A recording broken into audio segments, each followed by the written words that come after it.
الحمد لله نحمده ونستعينه ونستغفره ونؤمن به ونتوكل عليه ونعوذ بالله من شرور أنفسنا ومن سيئات أعمالنا من يهده الله فلا مضل له ومن يضلله فلا هادي له.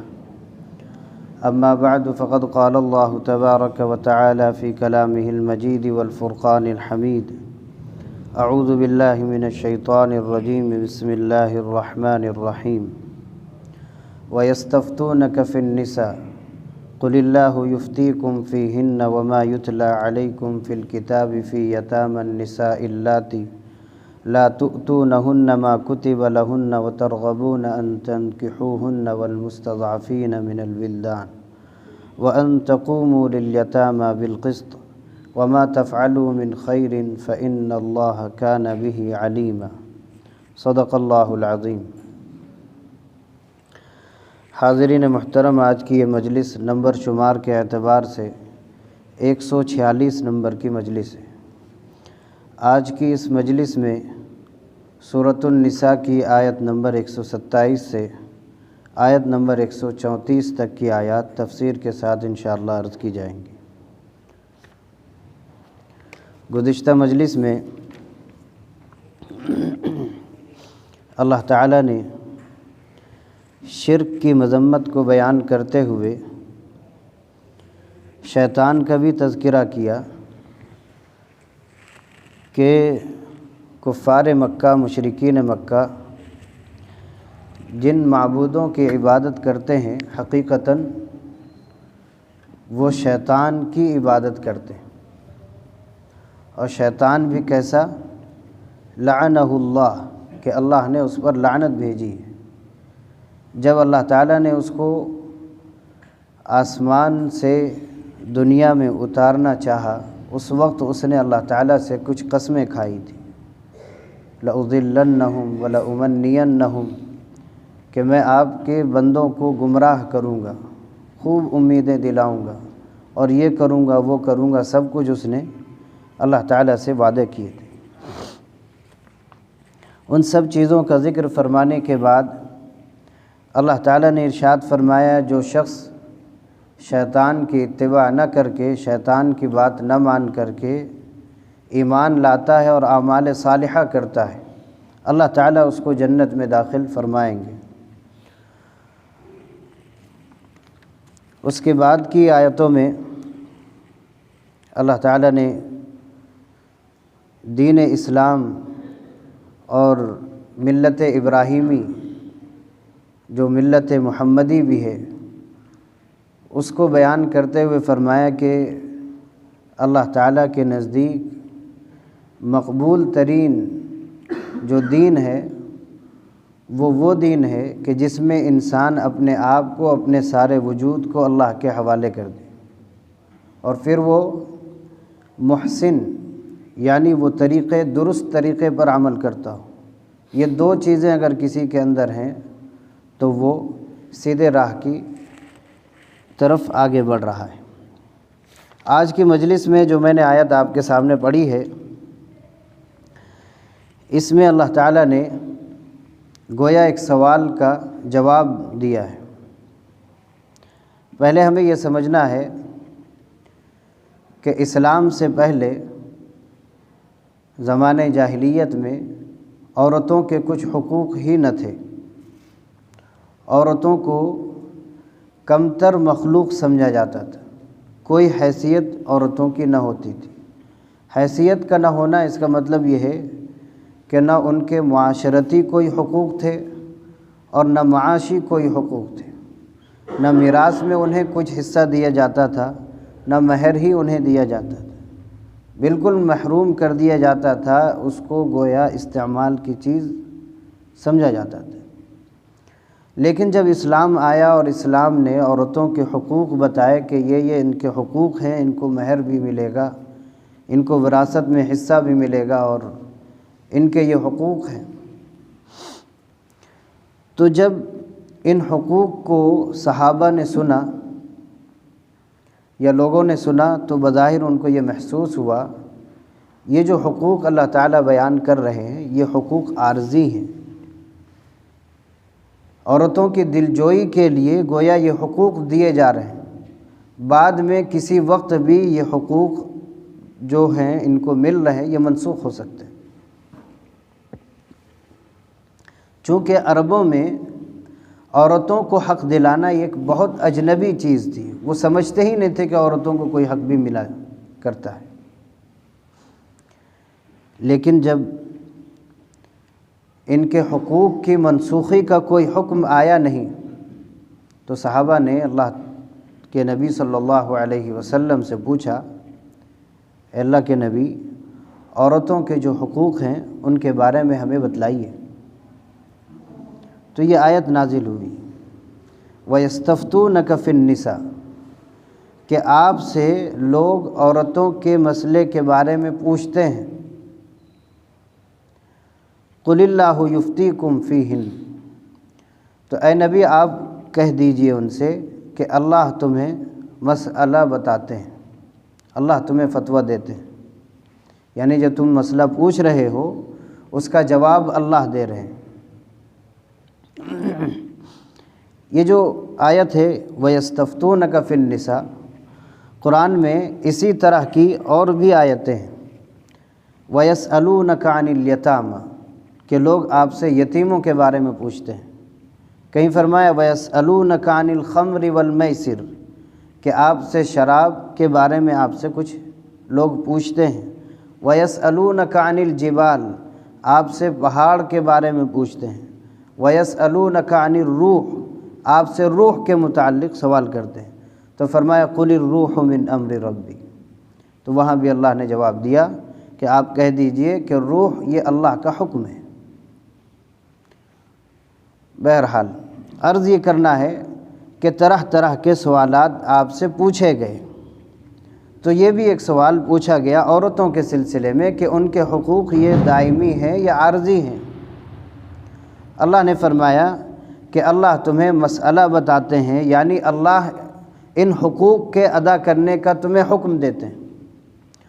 وَمَا يُتْلَى عَلَيْكُمْ فِي الْكِتَابِ، اور قرآن کریم کی آیت جو تمہارے سامنے تلاوت کی جاتی ہے وہ بھی حکم کرتی ہے فی یتامی النساء، یتیم عورتوں کے سلسلے میں، اللاتی لا تؤتونہن، جنہیں تم ان کا فرض کیا ہوا مقرر کیا ہوا حصہ نہیں دیتے ہو۔ آپ کو ترجمے سے سمجھ میں نہیں آئے گا۔ زمانہ جاہلیت میں جب کسی کا انتقال ہو جاتا اور اس کے کچھ اولاد میں یا تو بیویوں میں بیوی یا اولاد میں لڑکیاں ہوتی اور شکل و صورت میں بھی اچھی ہوتی، تو ان کے جو اولیاء ہوتے، ان بچوں کے جو رشتہ دار ہوتے، وہ لوگ ان کی خوبصورتی دیکھ کر یا ان کے مال و جائیداد کو دیکھ کر یا تو خود ان سے نکاح کر لیتے تھے یا پھر اپنے بچوں سے نکاح کروا دیتے تھے۔ یہ ان کا طریقہ تھا۔ وہ صحیح سے دبا نہیں ہے، اس کو دبا نہیں۔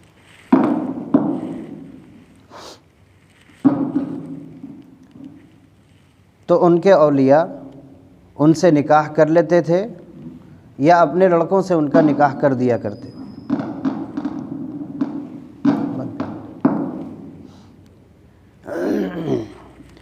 یہ اس لیے کیا کرتے تھے کہ وہ لوگ ان کو مہر دینا نہیں چاہتے تھے، کہ جو مہر ہم دوسری عورتوں سے نکاح کریں گے ان کو دینا پڑے گا، ان کے کوئی مطالبہ کرنے والے کوئی نہیں ہیں، تو ان سے ہم اپنی اولاد کا نکاح کر دیں گے تو ہم ان کو جو چاہیں گے مہر دے دیں گے، کوئی مطالبہ کرنے والا نہیں ہوگا، یا مال و جائیداد جو ان کے پاس ہے وہ ہمارے پاس آ جائے گی، وہ مال ہمارے پاس آ جائے گا، جائیداد ہمارے پاس آ جائے گی۔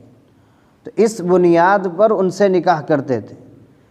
اگر کوئی عورت خوبصورت نہ ہوتی تو مال دیکھ کر کے نکاح کر لیتے تھے، لیکن ظاہر ہے کہ خوبصورت نہ ہونے کی وجہ سے نکاح کی انہیں کوئی خواہش نہیں ہوتی تھی، رغبت نہیں ہوتی تھی، لیکن پھر بھی ان سے نکاح کرتے تھے اس لیے کہ مال حاصل ہو جائے۔ یہ زمانے جاہلیت میں ان کا طریقہ تھا۔ تو اللہ تعالیٰ نے مسلمانوں کو حکم دیا وَإِنْ خِفْتُمْ أَلَّا تُقْسِطُوا فِي الْيَتَامَى، اگر تم یتیم لڑکیوں کے بارے میں عدل نہ کرنے کا خوف رکھتے ہو، تمہیں اس بات کا اندیشہ ہو کہ تم ان کے ساتھ عدل نہیں کرو گے، انصاف نہیں کرو گے، فَانْكِحُوا مَا طَابَ لَكُم مِّنَ النِّسَاءِ، تو ان کے علاوہ دوسری جو عورتیں ہیں ان سے نکاح کرو، 2 کرو، 3 کرو، 4 کرو، اس سے ان کے علاوہ سے کرو، چونکہ ان کے حقوق تم ادا نہیں کر پاؤ گے اور تمہیں اس بات کا اندیشہ ہے، تو ان یتیم عورتوں سے نکاح مت کرو، ان سے کوئی اور نکاح کرے گا وہ ان کے حقوق ادا کرے گا۔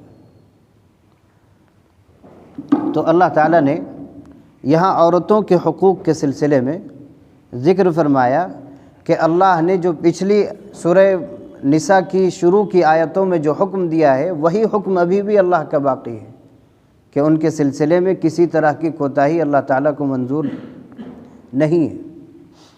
حضرت عائشہ صدیقہ رضی اللہ عنہا کہتی ہیں کہ ان رجلا کانت لہ یتیمۃ، کہ ایک آدمی کے پرورش میں ایک یتیم لڑکی تھی، فنکحہا، اس نے اس سے نکاح کر لیا، وکان لہا عذق، اور اس عورت کا، اس لڑکی کا ایک کھجور کا باغ تھا، وکان یمسکھا علیہ، اور اسی بنیاد پر، اس کھجور کے باغ کی بنیاد پر اس کو اپنے پاس رکھنا چاہتا تھا۔ نکاح کرنے کا مقصد کھجور کا باغ تھا۔ وَلَمْ يَكُنْ لَهَا مِن نَفْسِهِ شَيْءٌ، اس کی ذات سے، عورت کی ذات سے اس کو کوئی خواہش نہیں تھی، تو مقصد یہاں مال کا حاصل کرنا تھا۔ تو آیت نازل فرمائی کہ تم اگر یتیموں کے سلسلے میں انصاف کرنے کا خوف رکھتے ہو کہ انصاف نہ کرو گے تو ان سے نکاح نہ کرو۔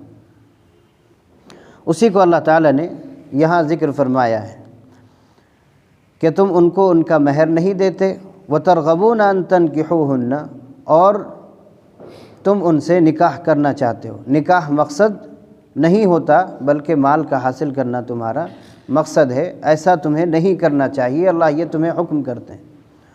وَالْمُسْتَضْعَفِينَ مِنَ الْوِلْدَانِ، اور بچوں میں سے جو کمزور ہیں ان کے ساتھ بھی اللہ تعالیٰ تمہیں حسن سلوک کا حکم کرتے ہیں۔ وَأَن تَقُومُوا لِلْيَتَامَى بِالْقِسْطِ، اور اللہ تعالیٰ تمہیں یتیموں کے ساتھ انصاف قائم کرنے کا حکم کرتے ہیں۔ یہ اللہ کا حکم ہے کہ یتیموں کے ساتھ انصاف کرو۔ فرمایا وَمَا تَفْعَلُوا مِنْ خَيْرٍ، جو بھی خیر کا کام تم کرو گے، فَإِنَّ اللَّهَ كَانَ بِهِ عَلِيمًا، اللہ تعالیٰ اس کو جان رہے ہیں۔ اللہ کے جاننے کا مطلب یہ ہے کہ اللہ کے علم میں ہے، اس پر تمہیں جو اس کا ثواب ملنا ہے وہ ثواب تمہیں دیں گے، تمہارا ثواب ضائع نہیں ہوگا۔ اللہ سب چیز کو جان رہے ہیں، جو خیر کا کام تم کر رہے ہو اس کو اللہ تعالیٰ ضائع نہیں کریں گے بلکہ اس کا اجر دیں گے۔ فرمایا وَإِنِ امْرَأَةٌ خَافَتْ مِن بَعْلِهَا نُشُوزًا أَوْ إِعْرَاضًا فَلَا جُنَاحَ عَلَيْهِمَا أَن يُصْلِحَا بَيْنَهُمَا صُلْحًا، یہاں عورتوں کے بارے میں پچھلی آیت میں ذکر ہوا، یہاں اس آیت میں اور اس کے بعد کی 2 آیتوں میں اللہ تعالیٰ نے شادی شدہ زندگی میں پیش آنے والی جو تلخ اور کٹھن باتیں ہوتی ہیں اس کو کس طرح سے نمٹنا ہے اور کس طرح سے اس زندگی میں اپنے آپ کو سیدھے اور صحیح طریقے پر لے جانا ہے اس کی رہنمائی کی ہے۔ ہوتا یہ ہے کہ انسان، آدمی کسی سے نکاح کرتا ہے، نکاح کے بعد بیوی سے اس کا دل نہیں ملتا۔ کس بنیاد پر؟ یا تو یہ کہ عورت خوبصورت نہ ہو، اس بنیاد پر، یا اس وجہ سے کہ عورت کے عادت و اطوار اچھے نہ ہوں، اس بنیاد پر آدمی کا اس سے نباہ نہیں ہو سکتا ہے۔ تو اس کی کیا شکل ہے؟ کیا زندگی میں کیا طریقہ کار اپنائے گا انسان؟ کیا کرے گا؟ یا بیوی شوہر کی طرف سے خوش نہ ہو، شوہر اس کو اچھا نہ ملا ہو، شوہر سے اس کا نباہ نہ ہو سک رہا ہو، تو شریعت کی کیا رہبری ہے، کیا رہنمائی ہے؟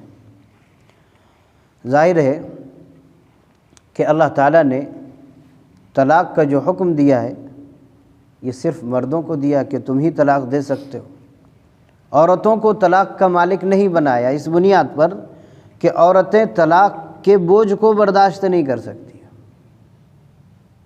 کس اعتبار سے؟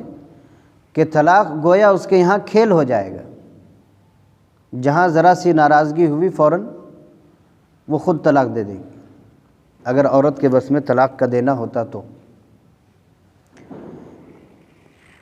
تو اللہ تعالیٰ نے یہ حق مردوں کو دیا۔ تو مردوں کے لیے ضابطہ ہے کہ اگر بیوی سے تمہارا نباہ نہ ہو سکتا ہو تو اس کا دو طریقہ ہے۔ ایک طریقہ یہ ہے کہ تم آپس میں صلح صفائی کرو، لوگوں سے فیصلے کرواؤ، لوگوں سے مشورے کروا کر کے آپس میں ہمارے فیصلے کرواؤ،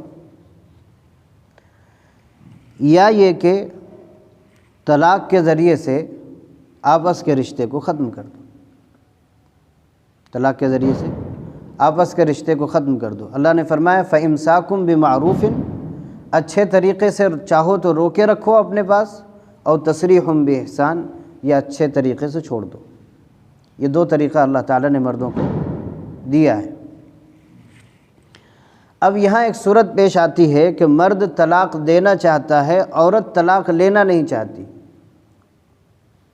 یہ ایک شکل پیدا ہوتی ہے، مرد طلاق دینا چاہتا ہے، عورت طلاق لینا نہیں چاہتی۔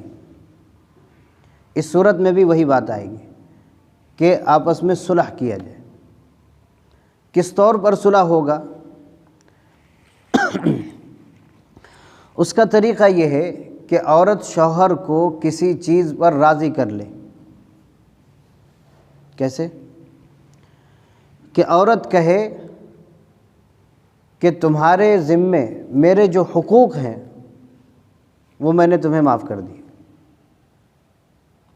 تم مجھے اپنے نکاح میں رکھو، میں تم سے اپنے کسی حق کا مطالبہ نہیں کرتی۔ یہ صلح کا عورت کی طرف سے طریقہ ہے کہ میں کسی حق کا مطالبہ تم سے نہیں کروں گی، لیکن نکاح میں باقی رکھو۔ کیوں ایسا چاہے گی عورت؟ اس وجہ سے کہ اس عورت کے پاس بچہ اگر ہوگا تو وہ چاہے گی کہ میرے بچے کی زندگی برباد نہ ہو، بغیر باپ کے اولاد بگڑ جاتی ہے، تو میرے بچے کی زندگی خراب نہ ہو، باپ کی سرپرستی تو کم سے کم ملے کسی درجے۔ تو عورت یہ کرے کہ اس سے اپنے حقوق کو معاف کر دے، یہ طریقہ اختیار کرے عورت۔ لیکن مرد سے یہاں تو شکل ہے کہ مرد طلاق دینا چاہتا ہے، عورت نہیں چاہتی ہے طلاق لینا، تو اس صورت میں یہ اپنے حقوق کو معاف کر دے۔ دوسری شکل یہ ہے کہ عورت طلاق لینا چاہتی ہے اور شوہر طلاق دینا نہیں چاہتا، تو اب کیا؟ تو اس سلسلے میں حکم ہے کہ عورت طلاق کا مطالبہ کر سکتی ہے کہ میرا تمہارا نباہ نہیں ہو سک رہا ہے، تم اتنے مال کے عوض مجھے طلاق دے دو۔ اس کو شریعت خلا کہتے ہیں، شریعت میں کہ خلا کا مطالبہ کر لے۔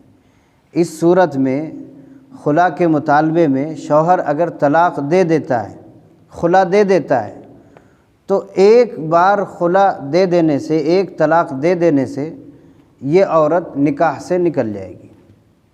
اس طلاق کو طلاق بائن کہتے ہیں۔ اس کا مطلب یہ ہے کہ اگر پھر اس مرد سے یہ عورت نکاح کرنا چاہے گی تو نکاح کر سکتی ہے، بغیر کسی حلالے کے نکاح کر سکتی ہے۔ لیکن اگر اس نے 3 طلاقیں دے دی تو پھر وہی حلالے کی شکل آئے گی۔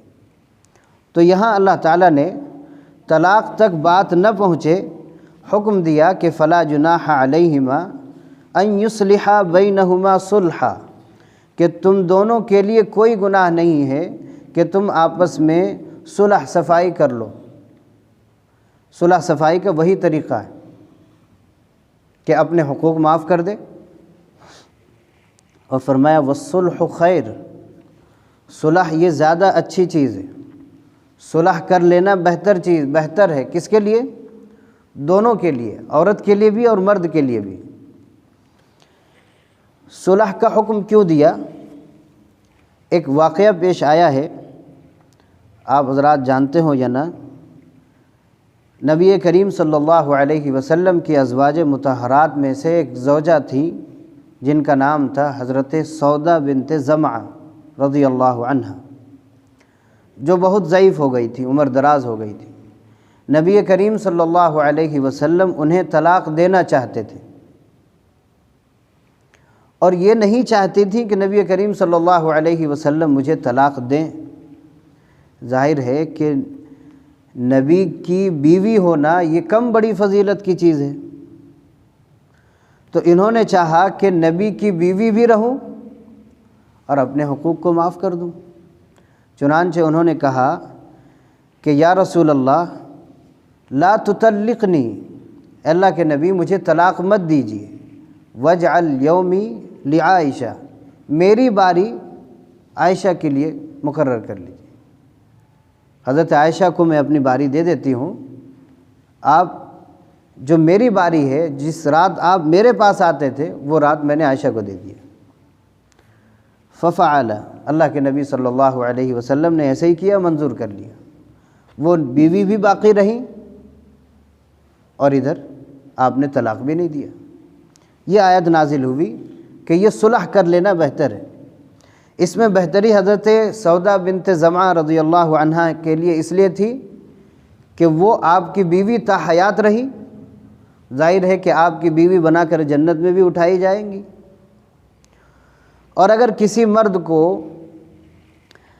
کسی بیوی کے ساتھ اس کا نباہ نہ ہو سکتا ہو اور صلح کر لے کہ ٹھیک ہے میں تمہارے حقوق ادا نہیں کروں گا لیکن بیوی باقی رکھوں گا، اس صورت میں یہ ہوگا کہ بیوی کا فائدہ یہ ہوگا کہ وہ بچوں کی صحیح پرورش کر پائے گی، بچے تربیت میں رہیں گے، باپ کی نگرانی میں رہیں گے کم از کم۔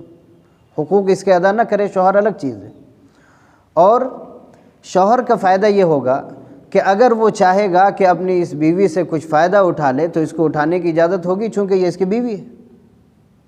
تو صلح کر لینا ہی زیادہ بہتر ہے۔ یہ کون کہہ رہے ہیں؟ اللہ تبارک و تعالی، یعنی ایک طرف کہہ رہے ہیں کہ تم آپس میں اپنا تعلق ختم بھی کر سکتے ہو، صلح صفائی بھی کر سکتے ہو، لیکن صلح کر لینا زیادہ بہتر ہے۔ جب بات آتی ہے طلاق کی تو طلاق میں آدمی غصے میں طلاق کہہ دیتا ہے، اور جب کہہ دیتا ہے اس کے بعد اس کا دماغ کام کرتا ہے کہ میں نے کیا کہہ دیا، پھر اس کے بعد شریعت کو کوسنا چالو کرتا ہے کہ یہ کیا قاعدہ ہے شریعت میں، کہتے ہیں لوگ۔ تو ظاہر ہے کہ شریعت نے تمہیں تھوڑی نہ کہہ دیا تھا کہ تم جتنی چاہو طلاقیں بکتے جاؤ، ہم کچھ نہیں کریں گے۔ ایک ضابطہ بنایا ہے اللہ نے، اس ضابطے کے اندر ہی تو رہنا ہوگا۔ غصہ آیا تو طلاق کے علاوہ کوئی چیز نہیں ملی انسان کو اختیار کرنے کے لیے کہ طلاق ہی غصے کو دبانے والی چیز ہے۔ سوچنے سمجھنے کی بات ہے۔ تو فرمایا کہ صلح کر لینا بہتر ہے۔ فرمایا وَأُحْضِرَتِ الْأَنفُسُ الشُّحَّ، اور انسانوں کے دلوں میں کچھ نہ کچھ لالچ رکھ دی گئی ہے، لہٰذا اگر تم صلح میں اپنے حقوق معاف کر دو گی تو یہ مرد تم کو رکھ لے گا کہ بیوی تو مفت میں مل رہی ہے، نہ خرچ دینا ہے نہ کچھ کرنا ہے، بیوی مفت میں مل رہی ہے، تو مرد بھی لالچ میں آ کر کے تمہیں طلاق نہیں دے گا، اور تمہارے دل میں بھی یہ ہے کہ بچے بے سہارا نہیں ہوں گے۔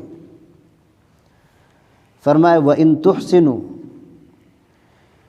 اس جملے میں اللہ تعالیٰ نے شوہر کو ترغیب دی اس بات کی کہ اگر دل نہ ملے، بیوی سے تمہارا نباہ نہیں ہو سکتا ہے، اس کے باوجود تم بیوی سے نباہ کرنے کی کوشش کرتے ہو، تحسنوا، احسان کرتے ہو اس کے اوپر، طلاق نہیں دیتے ہو، اس کے ساتھ نہ چاہتے ہوئے بھی رہتے ہو، وتتقوا اور اللہ سے ڈرتے رہتے ہو، اور ڈرتے ہوئے اس کے حقوق کو ادا کرتے ہو کہ اللہ کی بندی ہے، اللہ نے میرے حوالے کیا ہے، اس کے حقوق بھی میرے ذمے ہیں، اس کے حقوق میں ادا کرتا ہوں اللہ سے ڈرتے ہوئے، تو فرمایا کہ یہ دنیا اور آخرت کے لیے، دونوں جہاں کے لیے اس کے لیے بہتر ہے۔ فرمایا کہ وَإِن تُحْسِنُوا وَتَتَّقُوا، اگر تم احسان کرو اور اللہ سے ڈرو، فَإِنَّ اللَّهَ كَانَ بِمَا تَعْمَلُونَ خَبِيرًا، تو اللہ تعالیٰ تمہارے اعمال سے باخبر ہیں۔ اگر تم احسان کرو گے تو اللہ تعالیٰ اس کا بدلہ دیں گے، اور اگر احسان نہیں کرو گے تو اگر طلاق دے دیے تو ٹھیک، نہیں دیے اگر رکھے رہے اور اس کے ساتھ بدسلوکی کرو گے تو گناہ ملے گا۔ سست تو نہیں ہو گئے آپ لوگ؟ یہ تو مسئلہ ایسا ہے کہ ہمیں بہت غور سے سننا چاہیے کہ یہ تو ہمارے معاشرے میں یہ چیزیں آتی ہیں، قرآن تو ہمیں سمجھا رہا ہے، نصیحت کر رہا ہے۔ فرمایا وَلَن تَسْتَطِيعُوا أَن تَعْدِلُوا بَيْنَ النِّسَاءِ وَلَوْ حَرَصْتُمْ، اس آیت میں بھی اللہ تعالیٰ نے میاں بیوی کے جو تعلقات ہیں اس کو کس طرح سے گزارنا ہے اس کو بیان فرما رہے ہیں۔ فرمایا کسی کے 2 بیوی ہے یا 3 بیویاں ہیں یا 4 ہیں، تو شریعت کا حکم یہ ہے کہ تم ان سب سے مساوات کا، برابری کا معاملہ کرو۔ فرمایا فَإِنْ خِفْتُمْ أَلَّا تَعْدِلُوا فَوَاحِدَةً، اگر تم اپنی بیویوں میں سے یعنی چند بیویاں اگر تم کرو اور ان سب کے درمیان برابری نہیں کر سکو گے، اس بات کا تمہیں اندیشہ ہو تو ایک ہی نکاح کرو، یہ اللہ تعالیٰ نے حکم دیا۔ یہاں اللہ کہہ رہے ہیں کہ تم عورتوں کے درمیان برابری کر ہی نہیں سکتے ہو، وَلَوْ حَرَصْتُمْ، اگرچہ تم چاہو تب بھی نہیں کر سکتے برابری۔ ایک طرف تو اللہ کہہ رہے ہیں کہ اگر تم برابری کر سکو تو ایک سے زائد عورتوں سے نکاح کرو، یہاں کہہ رہے ہیں کہ تم ایک سے زائد عورتوں سے نکاح ہی نہیں کر سکتے، تم آپس میں ایک دوسرے کے ساتھ عدل کر ہی نہیں سکتے ہو، تو اس کا لازماً نتیجہ نکل رہا ہے گویا بظاہر یہ صحیح نہیں ہے کہ ایک سے زائد عورتوں سے نکاح ہی نہیں کرنا چاہیے جب یہ عدل کر ہی نہیں پائے گا، اور فرمایا کہ عدل نہ کرو تو ایک ہی نکاح کرو۔ لیکن اس کا یہ مطلب نہیں ہے، اس کا مطلب یہ ہے کہ آپس میں جو حقوق ہیں رات گزارنے کے، کہ ایک رات اس کے پاس ایک رات اس کے پاس، جو خرچ اس کو دیا وہ خرچ اس کو بھی دے، جو ضروریات اس کی ہیں وہ اس کو بھی دے، ساری ضروریات سارے حقوق ادا کرے، لیکن محبت جو چیز ہے یہ محبت دونوں بیویوں میں سے ہر ایک سے برابر نہیں ہو سکتی، کسی نہ کسی سے زیادہ ہوگی، کسی سے کم ہوگی۔ اسی طرح صحبت کرنے میں، رات گزارنے میں نہیں، صحبت کرنے میں ضروری نہیں کہ ہر رات اس کو صحبت کی ضرورت ہو، بیوی سے جماع کرنے کی ضرورت ہو، اور ہر بیوی سے اس کو خواہش بھی ہو۔ تو فرمایا کہ شہوت میں، صحبت میں اور محبت میں برابری کرنے کی گنجائش ہی نہیں ہے، وہ کر ہی نہیں سکتا۔ اس کے علاوہ جو حقوق ہیں ان میں برابری ضروری ہے۔ تو یہاں اللہ تعالیٰ نے وہی کہا کہ اگر تم چاہو بھی تو برابری نہیں کر سکتے ہو، کس میں؟ جماع میں، صحبت میں اور شہوت میں برابری نہیں کر سکتے ہو، لہذا تم ان کے ساتھ نکاح کرو، جتنا ہو سکے برابری کے ساتھ گزارو، ایسا کرو، یہ تمہارا کام ہے۔ نبی کریم صلی اللہ علیہ وسلم کی ازواج مطہرات، آپ کو معلوم ہے کہ آپ تمام ازواج مطہرات کے پورے حقوق ادا فرماتے تھے، لیکن دعا مانگا کرتے تھے اللہم ھذا قسمی فیما املک، اے اللہ یہ میری تقسیم ہے جو میں باری باری سب کے حقوق ادا کرتا ہوں، یہ میں اپنی طرف سے جتنی میری کوشش ہو سکتی ہے میں کرتا ہوں۔ فلا تلمنی فیما تملک ولا املک، اس بارے میں مجھے ملامت نہ کرنا جس کا میں مالک نہیں ہوں، تو مالک ہے، یعنی دل کا مالک اللہ ہے۔ کسی سے محبت زیادہ ہوگی، ایک بیوی سے محبت زیادہ ہوگی، ایک سے کم ہوگی، حضرت عائشہ صدیقہ رضی اللہ عنہا سے نبی کریم صلی اللہ علیہ وسلم کو زیادہ محبت تھی۔ یہ ملامت کی چیز نہیں ہے، محبت کا ہونا ایک فطری چیز ہے، یہ اندرونی عمل ہے جس پر انسان قابو پا ہی نہیں سکتا ہے۔ لیکن ایسی محبت کسی سے، کسی بیوی سے نہ کرے کہ دوسری کو بالکل ہی چھوڑ دے۔ آگے کہہ رہے ہیں فلا تمیلوا کل المیل، کہ اس کی طرف بالکل متوجہ نہ ہو جاؤ کہ فتذروها کالمعلقہ، کہ ایک بیوی کو ایسے چھوڑ دو جیسے کوئی لٹکی ہوئی چیز ہوتی ہے، نہ طلاق ہی دو نہ اس کے پاس ہی رہو۔ ایسا کچھ نہ کرنا۔ کسی بیوی سے اگر تم برابری نہیں کر سکتے ہو محبت میں، تو کم از کم جہاں تک تمہارے امکان میں ہے تمہارے، وہاں تک اس کے ساتھ برابری کرو۔